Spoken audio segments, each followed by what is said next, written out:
कहानी आग और सल्फर से शुरू नहीं होती, बल्कि एक ऐसी दुनिया से शुरू होती है जहां अनइमेजिनेबल लाइट परफेक्ट हार्मनी है। एक पल के लिए इमेजिन करो एक जगह, स्वर्ग, जो एक स्टैटिक पेंटिंग नहीं है, बल्कि एक वाइब्रेंट लिविंग किंगडम है, एक कॉस्मिक सिटी जो सेलेस्टियल एनर्जी से भरी हुई है। यह एक ऐसा डोमेन है जो pure thought divine will say बना है, जहां म्यूजिक का हर नोट तारीफ की सिंफनी में कंट्रीब्यूट करता है और लाइट की हर रे अपने क्रिएटर की महिमा का टेस्टामेंट है। ऑथर एब्सोल्यूट ऑर्डर की एक पिक्चर पेंट करते हैं, एक ऐसा सिस्टम जो इतना परफेक्ट है कि ऑनेस्टली फ्लॉ का आइडिया ही इम्पॉसिबल लगता है। यह एक ऐसा यूनिवर्स है जो एक सिंगल बेनेवोलेंट लॉ के अंडर काम कर रहा है, जहां हर कोई अपनी जगह और मकसद जानता है, जो गॉड द्वारा orchestrated grand unending cosmic dance में कंट्रीब्यूट कर रहा है। यह परफेक्शन, हालांकि, वह कैनवास है जिस पर रिबेलियन का पहला स्ट्रोक पेंट किया जाएगा। शुरुआत की परफेक्शन सिर्फ शो के लिए नहीं है, यह एक जरूरी फाउंडेशन है जो सब्सिक्वेंट फॉल को उसका ट्रैजिक और अर्थ शैटरिंग वेट देता है।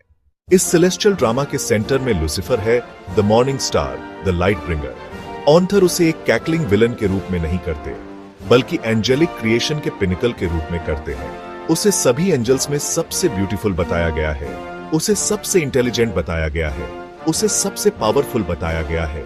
उसकी लाइट किसी भी दूसरे से ज्यादा ब्राइट चमकने वाली कही जाती है, डिवाइन ग्लोरी का एक नियर परफेक्ट रिफ्लेक्शन। वह एक लीडर है, वह एक कमांडर है, वह एक आर्टिस्ट है जिसका म्यूजिक रियलिटी को शेप दे सकता है। यह पोर्ट्रेयल बहुत जरूरी है। लूसीफर डार्कनेस से पैदा नहीं हुआ है, वह लाइट से पैदा हुआ है, वह लाइट का मास्टर है, उसके ओन पोजिट गॉड का कैरेक्टर है। गॉड को कॉन्वर्सेशनल फिगर के रूप में नहीं दिखाया गया है, उसकी विल फिजिक्स का नियम और मोरालिटी का फैब्रिक है, उसके विचार गैलेक्सीज के ब्लूप्रिंट है। नैरेटिव वाइडर एंजेलिक होस्ट को एक कलेक्टिव कैरेक्टर के रूप में इंट्रोड्यूस करता है। फाइनली हमें वर्ड या प्लान के कॉन्सेप्ट से इंट्रोड्यूस कराया जाता है। यह डिवाइन ब्लूप्रिंट है जिसे बिना सवाल के फॉलो करने की उम्मीद है। पहले चैप्टर की कहानी ग्रैंड बैटल्स के जरिए नहीं, बल्कि लूसीफर के अंदर एक शांत इंटरनल इवोल्यूशन के जरिए अनफोल्ड होती है। यह उसके परसेप्शन में एक सबटल शिफ्ट के साथ शुरू होती है। सदियों से उसने अपने कर्तव्यों को परफेक्शन के साथ निभाया है। उसका प्रेज का गाना सबसे लाउड और प्योर है, लेकिन अब उसकी इनर सिम्फनी में एक नया नोट आता है। सवाल, क्यों? प्लान ऐसा क्यों है जैसा वह है? सभी चीजों को प्री रिटन स्क्रिप्ट का पालन क्यों करना चाहिए? यह सवाल इंटेलेक्चुअल क्यूरियोसिटी का एक छोटा सा बीज है। उसके शक्तिशाली दिमाग की फर्टाइल ग्राउंड में उगना शुरू हो जाता है। नैरेटिव इस इंटरनल मोनोलॉग को फॉलो करता है।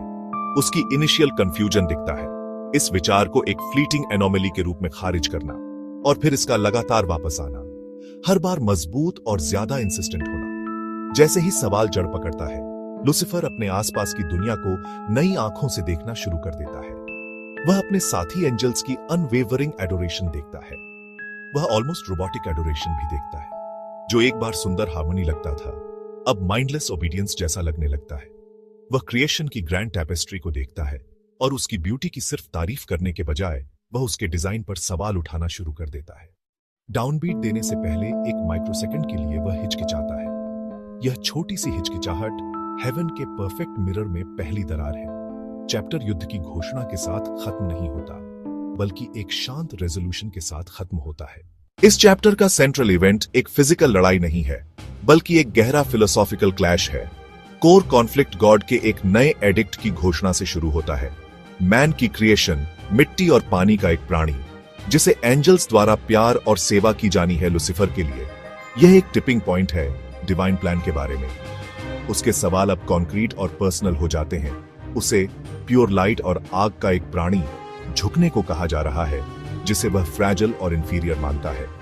यह इवेंट उसके असंतोष को एक फर्म और अनवेवरिंग ऑपोजिशन में क्रिस्टलाइज करता है। यह सिर्फ जेलसी या प्राइड नहीं है, यह लॉजिक और आइडेंटिटी का संकट है। एडिक्ट उसका कोई मतलब नहीं बनता। उनका इनकार केवल डिफायंस नहीं है, बल्कि ट्रूथ और रीजन के प्रति लॉयल्टी का एक एक्ट है। लूसीफर इसका चैंपियन बनता है। हेवन में पहली रियल डिवीजन बनती है, लेकिन लूसीफर दूसरों को स्वे करता है। चैप्टर का प्राइमरी इवेंट सिर्फ लूसीफर का पर्सनल डिसीजन नहीं है, बल्कि इसका रिपल इफेक्ट है, और हेवन फिर कभी वैसा नहीं रहेगा।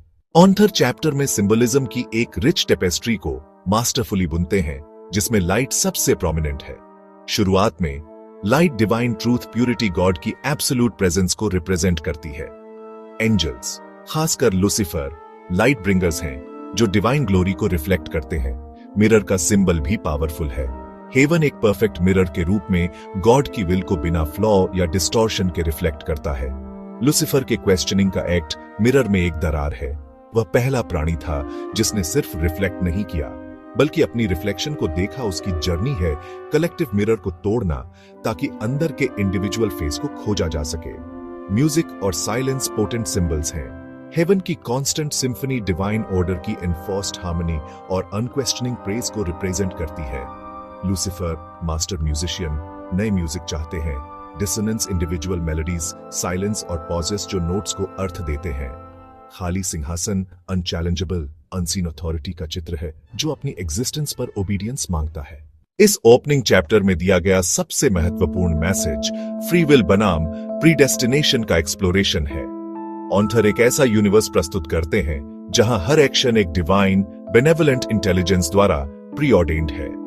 इस कॉन्टेक्स्ट में लूसीफर का रिबेलियन एक ईविल का एक्ट नहीं है बल्कि चॉइस का पेनफुल बर्थ है। चैप्टर हमें एक कठिन सवाल पूछने पर मजबूर करता है, क्या एक गारंटीड परफेक्ट हैप्पी एग्जिस्टेंस उससे बेहतर है जहां व्यक्तियों के पास चुनने की फ्रीडम होती है भले ही वह चॉइस सफरिंग की ओर ले जाए। लूसीफर फ्री विल का ट्रैजिक हीरो बन जाता है, यह तर्क देते हुए कि एक चोजन लॉयल्टी एक एनफोर्स्ड लॉयल्टी से इन्फिनिटली ज्यादा वैल्यूएबल है। कोर मैसेज यह है कि चुनने की कैपेसिटी ट्रू कॉन्शियसनेस की डिफाइनिंग कैरेक्टरिस्टिक है। यह चैप्टर अथॉरिटी की प्रकृति और उस पर सवाल उठाने के महत्व के बारे में भी एक पावरफुल मैसेज देता है। लूसीफर की कहानी ब्लाइंड ओबीडियंस के खतरों के बारे में एक चेतावनी भरी कहानी है। यह सुझाव देता है कि ट्रू ग्रोथ और अंडरस्टैंडिंग केवल उन जवाबों पर सवाल उठाने की हिम्मत से आ सकती है जो हमें दिए जाते हैं। लूसीफर पहला है जिसने अपने लिए एक आइडेंटिटी बनाई, अपने फंक्शन और अपने क्रिएटर से अलग। चॉइस और यहां तक कि डिफायंस के माध्यम से बनाई जाती है। एक ट्रू इंडिविजुअल होने के लिए कभी कभी कलेक्टिव से अलग खड़ा होना पड़ता है। अंत में लूसीफर का पहला चैप्टर सिर्फ एक कैरेक्टर को इंट्रोड्यूस करने से कहीं ज्यादा करता है। यह एक एपिक कॉन्फ्लिक्ट के लिए फिलोसॉफिकल फाउंडेशन रखता है जो कॉस्मोस को रीडिफाइन करेगा। यह एक कॉम्प्लेक्स और ट्रैजिक डिबेट के रूप में फ्रेम करता है। लूसीफर को ब्रिलियंट और प्रिंसिपल्ड लॉजिशियन के रूप में दिखाया जाता है। क्रिएशन में पहली दरार दिखाई दी है। आगे की जर्नी चॉइस के परिणामों का नाटकीय एक्सप्लोरेशन वादा करती है।